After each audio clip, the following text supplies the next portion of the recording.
अबे भाई ये क्या खेला है तुम लोगों ने? एक भी बैट्समैन खड़ा नहीं हो सका रहमत शाह के साथ। ना हर्ष माथुर, ना सद्दीकुल्ला अटल अजीबोगरीब रन आउटों के गया है। ना आपका ये उमर जई, ना मोहम्मद नबी, ना आपका राशिद। अबे तुम्हारी इतनी बड़ी बैटिंग लाइनअप है, तुम लोगों ने किया क्या है? बॉलिंग में अजीबोगरीब तुम लोगों ने ब्लेंडर्स किया। पहले नूर को नहीं लगाया पावर प्ले के बाद, उसका पहले कॉन्फिडेंस मार दिया 25 ओवर के बाद लाए। और डेथ ओवर में तुम लोग आ रहे हो तो डेथ ओवर में तुम जिन बॉलर को लगाना चाहिए उनको तुम लगा नहीं रहे। और जिनको लगाना चाहिए, जिनको मैंने बोला था रिकमेंड करके पहली इनिंग में, वो अगर एक लगाया भी तो कम से कम जिस लाइन पे मैंने स्लो ओवर बाउंस मारने का बोला था गुलबदीन नायब का, क्या अजीबो गरीब इसने बॉले कराई है, चौक के खाए। बॉलिंग में इतने एरर किए। अजमतुल्ला उमर जई को तुम लोगों ने बॉलिंग नहीं दी। तुम लोगों ने किया क्या है? फील्डिंग में इतने एरर किए, दो तुम लोगों ने रन आउट छोड़ दिए। तुम लोगों ने किया क्या है? इतनी बड़ी बैटिंग तुम लोग हमारे से घंटों से तुम लोग बड़े बड़े तुम्हारे नाम लिए जाते हैं, तुम्हारी स्किल है, तुम्हारे को हो क्या जाता है ये बहुमा, क्या तुम्हारे को क्या ड्रेसिंग रूम पे क्या हफ्शी बूट दिखा दिया था तुम्हारे को, हफ्शी वाला। तुम लोग इतना डर जाते हो। T20 में पिछले साल भी तुम लोग इसी तरीके से तुम लोग लानत पड़वा गए थे। बैटिंग तुम्हारी इतनी बड़ी बैटिंग लाइनअप तुम्हारी कोलैप्स कर गई। क्या तुम्हारे को डरा के रखा हुआ होता है इन लोगों ने? और सबसे बड़ी एरर ये किया इन लोगों ने कि भाई जब जहाँ फील्ड लगाई नहीं है तुम लोगों ने तीसरे पावर प्ले में डेथ ओवर में, तो वहाँ तुम लोग बॉलर क्यों रख रहे हो कवर पे? बिल्कुल मार कर हमने 3 चौके लगाए फजल हक फारूकी को। जब तुमने एक्स्ट्रा कवर पे, न कवर पे और लॉन्ग ऑफ पे तुमने अगर फील्डर रखा ही नहीं, तो वहाँ बॉले क्यों रख रहे हो? तुम्हारे को स्लो ओवर बाउंस तुम्हारे को मारनी चाहिए ओवर द विकेट पे। मार कर हम तो फंसे ही वहीं पर ही रहता है। तुम सीधी सीधी उसको कवर पे बॉले दे रहे हो सारे फास्ट बॉलर। वो तो मारेगा, उसकी जो स्टैंड ही वहीं पर ही है। अस्सलाम वालेकुम, कैसे हैं आप लोग? ठीक हैं? साउथ अफ्रीका और अफगानिस्तान के हवाले से डिस्कशन करनी थी चैम्पियंस ट्रॉफी के तीसरे मैच में जो नेशनल स्टेडियम कराची में हुआ। और अब अच्छा खासा गैप आ जाएगा 10 से 12 दिन का, और उसके बाद पे आखिरी मैच होगा इख्तिताम, वो भी साउथ अफ्रीका का ही होगा इंग्लैंड से। तो इन 10 दिनों के अंदर बीच में एक ही मैच होगा साउथ अफ्रीका का, वो होगा ऑस्ट्रेलिया से। तो आगाज़ करते हैं। साउथ अफ्रीका ने टॉस जीत के बैटिंग ली, चैलेंज लिया। क्योंकि पिच की रिक्वायरमेंट थी, और जिस कैलिबर की जो बॉलिंग होती है ना दूसरी इनिंग में पावर प्ले में, उसका एडवांटेज था कि ले सके साउथ अफ्रीका। चालाकी सबसे पहली यही की कि तकरीबन 300 प्लस तक का टारगेट, थोड़ा सा चीजेबल कम था। और मैंने ये भी बताया था 320 तक या 330 तक टारगेट जाता है तो 70% साउथ अफ्रीका के चांसेस हैं, जो कि प्रिडिक्शन में कल मैंने आपको बताया 70 to 80%। और रीज़न मैंने ये आपको ये सबसे आप देखो कि बहुमा ने, और दूसरी सबसे बड़ी चालाकी क्योंकि मैंने 70% वैसे ही बन जाता। 330 तक का टारगेट मतलब सेट किया हुआ था साउथ अफ्रीका ने। डेथ ओवर में 40 से लेके जो 46 ओवर तक है ना, वो स्लो गया। और 48 आखिरी के 2 ओवर स्पेशली स्लो गए। तो इस वजह से थोड़ी सी साउथ अफ्रीका को मार लग गई। और जिसके सिचुएशन में अगर आप देखो तो कम से कम 350 या 340 तक का टारगेट जा सकता था, जो कि डेथ ओवर में सही से इन्होंने फ़ायदा उठाया नहीं। और उसमें अफगानिस्तान के बॉलर्स ने भी काफ़ी एरर किए, लेकिन लक्की रहे वो कहीं ना कहीं। और तो यही चीज़ मद्देनज़र रखते हुए, और ताकि पावर प्ले में कम से कम 2 से 3 विकेट इनको टॉप ऑर्डर पे मिल जाए, तो अफगानिस्तान वहीं पर ही मर जाए। मिडिल ऑर्डर भले इनका तगड़ा है, अगर वो अगर सर्वाइवल नहीं रहेंगे, पीछे अगर डर रहेगा कि पीछे कोई नहीं है प्रॉपर स्पेशलिस्ट बैट्समैन, तो वहीं पर ही प्रेशर मार देता है, और वही हुआ अफगानिस्तान के साथ। और बहुत ही ख़तरनाक बहुआ ने माइंडसेट, जैसा मैंने आपको बताया था प्रिडिक्शन में, दो आपकी प्रिडिक्शन दी थी, इंग्लैंड और साउथ अफ्रीका। इंग्लैंड के मैंने ज़्यादा हाई रेट चांसेस दिए थे आपको, 70%, 30% साउथ अफ्रीका के। तो उसमें आप ये डिसीजन आप दे सकते हो कि बहुमा हल्का कप्तान नहीं है। मैं आपको क्या बोला था कि अगर बहुमा मिडिल ऑर्डर में यानी 1 डाउन या 3rd डाउन अगर आता है, इससे अच्छी एंकर इनिंग कोई नहीं दे सकता। और थोड़ी सी एक गलती हुई है, चलो अच्छा है उसने कवर कर लिया, सही है। बहुमा की जगह अगर मार्करम आता वो और अच्छा इनपुट देता, बहुमा नीचे और अच्छा एलिमेंट देता एंकर की। क्यों? क्योंकि मार्करम जब आता 20 ओवर तक वो अच्छी तेज़ इनिंग खेल के कम से कम बहुमा से थोड़ा तेज़ रन बना के एक सेटअप बना के चले जाता। तो वहाँ पे अगर चांसेस होते, अगर और विकेट भी अगर गिर जाती, ड्यूसन अगर आउट भी हो जाता, वहाँ पे बहुमा अच्छी इनिंग दे देता, अच्छी इनिंग दे देता आराम से। और स्टार्टिंग में जैसे जॉर्जी आया, जॉर्जी ने अच्छी स्टार्टिंग दी रिगल्टन के साथ, फिर वो नबी को लगाया तो फिर वो मिड ऑन पे उसने कैच दे दिया उठा के। बहुमा ने भी अच्छी स्टार्टिंग दी, एंकर इनिंग दी। और यही चीज़ मैंने बहुमा की आपको 3 महीने से लगातार आपको बताता हुआ आ रहा हूँ कि ओपनिंग में सबसे बड़ी गलती कर रहा है, जो कि कोई किसी ने नहीं बताया था, मैंने बताया। तो क्यों? क्योंकि इसकी नेचुरल जो इस बैटिंग है वो है ही 1 डाउन 2 डाउन 3 डाउन जी, इसके बीच में आसपास की। क्यों? क्योंकि जब ये शुरू में 2013 या 14 में डेब्यू किया था, वो खेलता ही इसी नंबर पे था। ये तो जब से बाबर को देखा देखी में, जब से बाबर ने रेवोल्यूशन लाया है कि जो मिडिल ऑर्डर के यानी 1 डाउन के बैटर वो ओपनिंग करने लगे T20 में, तो इसको देखा देखी में काफ़ी बैटर्स ने किया। तो इसीलिए मैं बहुमा ने भी यही किया, और काफ़ी इसको बैटिंग का अच्छा खासा नुकसान भी हुआ 4-5 साल के अंदर। और उसकी वजह ये मैंने आपको पहले भी बताया था कि पावर प्ले में इसका बाउंस जिस तरीके से बॉलें आती है ना, वो गैप में खेलने के चक्कर में वो अच्छे खासे का चांसेस दे देता, कैचेस दे देता, तो वो आगे भी वो सेटल हो नहीं पाता, सर्वाइव नहीं हो पाता। वो 10 ओवर थोड़ी उसके लिए मुश्किलात आ जाती हैं। तो इसलिए मैंने आपको देखा कि अगर ये 7वें 8वें ओवर में आया तो 2-3 ओवर तक थोड़ा सेट हुआ चाहिए, फिर उसके बाद फिर अच्छी एंकर इनिंग दी तो रिगल्टन ने अच्छा स्टार्ट दिया। तो कम से कम आपका 28 रन पे जो विकेट गिरी थी, तो आपका कम से कम 129 तक ये लेके गए पार्टनरशिप दोनों, जिसमें से बहुमा का आपका 58 रन आए और रिगल्टन का आपका 69 या 65 रन आए। और 20 रन तो पहले ही मार चुका था। और बहुमा जब आउट हुआ उस टाइम पे भी नबी ने विकेट ली, बहुमा ने उठा दिया था। पहले तो LBW हुआ था, इससे पहली बॉल पे वो मिसिंग हो गई थी। पहले अल्ट्रा एज पे चेक किया, अल्ट्रा एज पे एज नहीं निकला, फिर आपका देखा LBW पे तो बॉल लग के मिसिंग हो गई थी, ऐसे यूँ आ गई थी।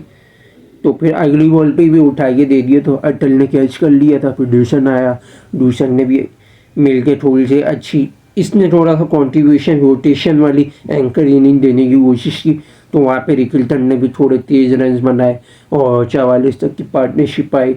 और बैड लग ये हुआ कि जब डेथ ओवर आ रहा था, तो डेथ ओवर के आने तक रिगल्टन से एक बड़ी मिस्टेक ये हो गई नबी के ओवर में, राशिद के ओवर में, कि वो थोड़ा सा ना सुस्त हो गया था मेंटली तौर पे। अगर वो 40 100 तो कर लिए थे, यानी 36वें ओवर में, अगले ओवर में इसकी तलाश में था, हीटिंग पे आने वाला था, मारदार में 20-30 या 40 रन की तलाश में था, 15-20 बॉलों में 30 करने वाले। वहाँ इसके साथ बैड लगी हुआ, थोड़ा सा ना लेट रिएक्शन किया राशिद की थ्रो पे, जिसकी वजह से इजीली रन आउट हो गया। और राशिद चालाकी की उसने, कम टाइम में उसका जल्दी दिमाग चला और उसने फ़ौरन थ्रो कर दिया और रन आउट हो गया बैड लक के साथ। फिर मार्करम आया, मार्करम ने भी थोड़ा सिंगल सिंगल खेलना शुरू किया, फिर सेट लिया, पहले 6 बॉलें ली सेट होने के लिए। डूसन को हेल्प देने की कोशिश की, डूसन ने मारना शुरू किया। फिर डूसन ने जो जिस तरीके से मारना शुरू किया ना नूर अहमद को, राशिद को भी आपके एक छक्का राशिद को मारा, एक उसको नूर अहमद को मारा, बाकी चौके पे चौके लगाए। एक तो कवर में पीछे मारा थर्ड मैन पे, बाउंड्री पे नहीं रखा हुआ था थर्ड। अब जैसे ये थर्ड मैन है ना, थर्ड मैन के ये आपका थर्ड मैन है, थर्ड मैन के आगे बाउंड कवर पे ये जैसे ये थर्ड मैन है, कवर पे आगे ये फील्डर लगाए हुए। तो ये जो गैप आ रहा है ना, ये गैप के अंदर इसने एक चौका निकाला था ऐसे। इसी तरीके क्योंकि नूर अहमद की पहले शुरू के आप देखो तो वाइड और चौके भी हुए, क्यों? क्योंकि लेफ्ट हैंडर रिकल्टन खड़ा हुआ था, तो वो बॉल क्योंकि हाथ जिस तरीके से आता है ना ऐसे यूं करके यूं, बड़ा मसला होता है लेफ्ट हैंडर के लिए। यूँ वो लेफ्ट हैंडर खेल रहा होता तो बॉल लेग स्टम्प से बहुत ज़्यादा बाहर जा रही होती, इसकी बॉल प्रॉपर लाइन में नहीं आती। सिर्फ राइट हैंडर के लिए ये सिर्फ लाइन में आती, सुफियान मुकीम वाला इस हिसाब है। लेकिन ये चीज़ सबसे ख़राब है क्योंकि ये जो बॉल आराम से बैक फुट पे जो मिल रही होती है ना खड़े खड़े, ये बैट्समैन के लिए सबसे अच्छी पॉइंट है, जिसको इजीली टाइम करके कहीं ना कहीं गैप में भी निकाल लेता, आराम से सेट होके खेल लेता। तो एक मेंटलिटी बैट्समैन के लिए एक अच्छी सर्वाइवल बन जाती है, जिससे बहुत ज़्यादा नुकसान हुआ। और अफगानिस्तान को चाहिए था कि पावर प्ले के बाद 15 ओवर के बाद जब राशिद को लगाया, नूर को भी लाना चाहिए था। आपने उस बच्चे का मेंटलिटी का जो है ना दिमागी तौर पे उसका कत्ल कर दिया आपने। 24 ओवर के बाद आप लाए हो उसको, जब राशिद के 5-6 ओवर जब हो गए थे, जब आपको स्पिन का ज़रूरत चाहिए थी राशिद के 2-3 ओवर के रेस्ट में, जब आप लाए हो क्या फ़ायदा? जब तक तो इनिंग अच्छी खासी निकल चुकी थी। पहले अगर लाते तो शुरू के जो 3 ओवर जो नूर अहमद के जो 25 रन निकले हैं उसमें से 8 रन इसके एक्स्ट्रा निकले, जिसमें से वाइड आया, एक चौका आया बाय का। ये सबसे बड़ी एक गलती हुई है।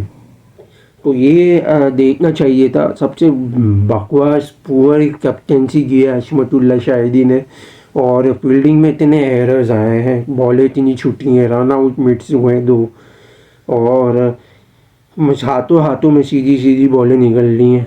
अबे भाई हो क्या जाता तुम्हारे को? क्या तुम्हारे को बहुमा ने क्या ड्रेसिंग रूम में क्या हफ्शी जीन दिखा दिया था? तो तुम लोग ऐसा दरिया तो 24 के T20 में भी तुम साउथ अफ्रीका से लानत खा ली सेमी में। अब भी तुम लोग वर्ल्ड चैम्पियन ट्रॉफी में, चैम्पियंस ट्रॉफी में सबसे बड़ा चांस था, तुम कॉन्टेंडर हो सकते थे सबसे बेहतरीन, क्योंकि बॉलिंग तुम्हारे पास थी प्रॉपर, बैटिंग तुम्हारे पास है। उसके बावजूद तुम दोनों ये स्पेशलिटी होने के बावजूद दोनों में तुम लोग नाकाम रहे।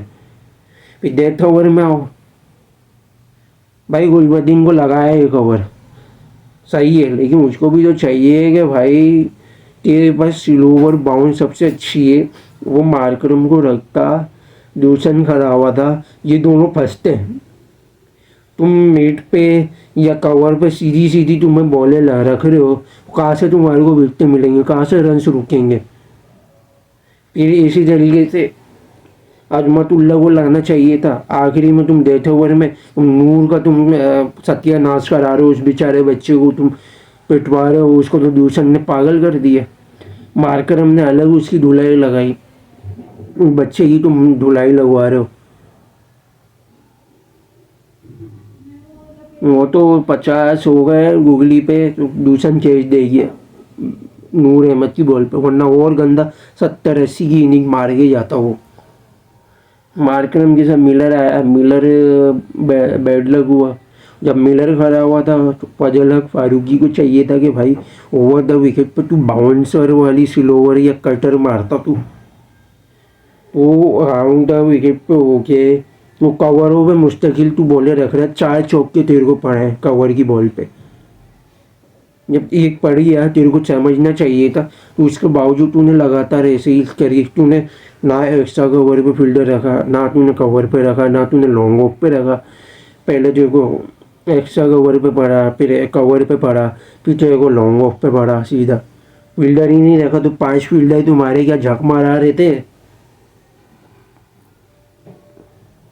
अजीब तुम लोगों का क्या सीन है, कर गया रो पता नहीं।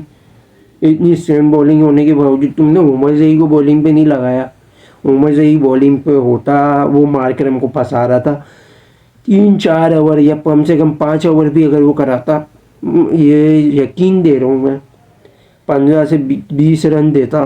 और ये 2 से 3 विकेट आपको देता। मैंने आपको कल भी बोला था कि दूसरी पहली बॉलिंग जब करेगी अफगानिस्तान 1-2 विकेट आपको दे सकता है डेथ ओवर में। अजमतुल्ला उमर जई, गुलबदीन नाइट सबसे बेहतरीन कॉन्टेंडर है डेथ ओवर का। उसके बाद उमर जई का मैंने बोला था। दोनों को यूज़ नहीं किया यार तुमने। एक एक ओवर तुमने डेथ ओवर लगवाया, नूर का तुमने सत्यानाश करवा दिया। तो मिलर तुम्हारे को फारूकी की बॉल पे विकेट दे गया, फिर तुम आखिरी में सेकंड लास्ट ओवर में तुम उमर जई को लगा रहे हो। बॉल ऐसे यूं कट के निकल रही थी। वो देखो जेनसन को कैसा बॉल मारा, मारकर हम फंस रहा था। मोल्डर ने भी आखिरी में भी फारूकी को छक्के लगाया, छक्का चौका लगाया गया, 315 तक लेके गया ये। क्या बॉलिंग की है समझ से बाहर है। कप्तानी में एरर, फिर बैटिंग स्टार्ट हुई अफगानिस्तान की। स्टार्टिंग जब तुमने अच्छी दे दी, सही जा रहा था सब कुछ, पार्टनरशिप बन गई थी दोनों की। वो तुमने एक चौका जब मार लिया फाइन लेग पे, फिर तुम फाइन लेग पे ट्राई करने के चक्कर में गुरबज ने एंगिडी की जब हल्की सी हिल ली थी, मारो को चाहिए तो लेट वाली शॉट खेलते, बैक फुट हुआ है या फ्रंट फुट पे ट्राई करके गैप में। तुम अजीबोगरीब चलाने के चक्कर में तुम फाइन लेग पे, शॉर्ट फाइन लेग पे तुम कैच देके गए हो। फाइन लेग पे तुम ट्राई करने के चक्कर में लगे हुए थे। फिर ज़ादरान आ गया, ज़ादरान तुम फिर सुस्ती की दुकान बन गए तुम अटल के साथ। अटल भी सुस्ती की दुकान बन गया। पावर प्ले में तुम्हारे को कैश करनी चाहिए थी नहीं, वहाँ तुमने रबाडा को बोल्ड हो गए। क्या ही खतरनाक बोल मारा है। फिर उसके बाद फिर अतल अजीबोगरीब, तुम लोग की मिसकम्युनिकेशन ऐसी, जब तुम्हारे को शाह के साथ खड़ा होना चाहिए था वहाँ तुम रन आउट हो के चले गए। फिर शाहिदी आया, शाहिदी आते के साथ ही कैच दे गया। बहुमा ने एच पकड़ लिया भाई, जंप मार के। लानत की बात, सूली मारनी लानत है मेरी तरफ से तुम लोगों पे। उमर जई आया, तुम्हारे को उमर जई को प्रमोट करना चाहिए था, बाद में तुम आते। कप्तान भी तुम, बैटिंग भी तुम कर लो पहले। तुम्हारे को चाहिए था 20 ओवर या 25 ओवर के बाद अगर तुम्हें मौका मिलता, तुम आराम से सेट हो जाते। 1.5 ओवर में तुम्हारे को हिटिंग अच्छी मिल जाती। नबी और गुलबदीन और राशिद भी सिक्योर हो जाते 1.5 ओवर के लिए, हिटिंग के लिए। तुम्हारे चक्कर में अजमतुल्ला भी डिस्टर्ब हुआ, वो भी विकेट दे के चले गया। फिर नबी आया, फिर नबी फिर कैच दे के चले गया जेनसन की बॉल पे अजीबो गरीब सर्किल के अंदर। उससे भी सही ट्राई नहीं की भाई। आखिरी तुम्हारा चैंपियंस ट्रॉफी, तुम भी चलो बॉलिंग में तुम्हारे ऊपर से बोझ है, तुमने किया। बैटिंग में तो थोड़ा सिक्योर हो जाते कम से कम। शाह की जब बैटिंग सूटेबल हो गई थी, वो खड़ा हो गया था खेलने के काबिल, तुम ही थोड़ा सेट होके खेल, सिंगल डबल ले लेते। बहुमने जैसे हैं एंकर की, तुम ही कर लेते। तुम्हारे में एबिलिटी है, लेकिन तुम चलाने के चक्कर में तुम दे गए। फिर राशिद आया, राशिद को भी चाहिए चाहिए था।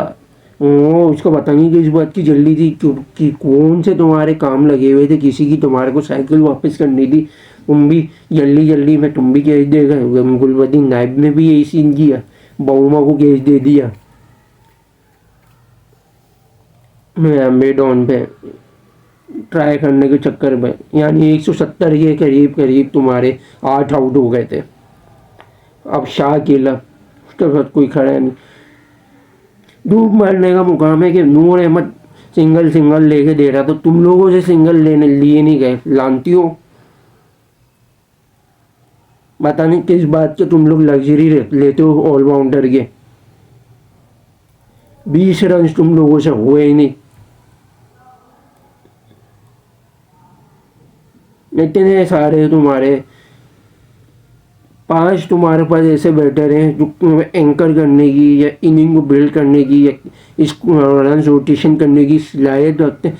5 में से 4 ही नहीं चले, और जब यही चला तो 2 तो पहले ही लुढ़क चुके थे ऊपर। ये 2 को चाहिए था, उसके साथ खड़ा होना चाहिए था, 2 तो विकेट दे गए। नूर बोल्ड हो गया, फिर उसके बाद भी अगले ओवर में रबाडा ने भी यॉर्कर मार दी 4 स्टंप पे, फिर उसका भी निकल गया, वो भी आउट हो गया। यानी 208 पे तुम्हारा गेम खत्म। 107 रन से तुम्हारे को लानत पड़ी है, इतनी लंबी लानत पड़ी है।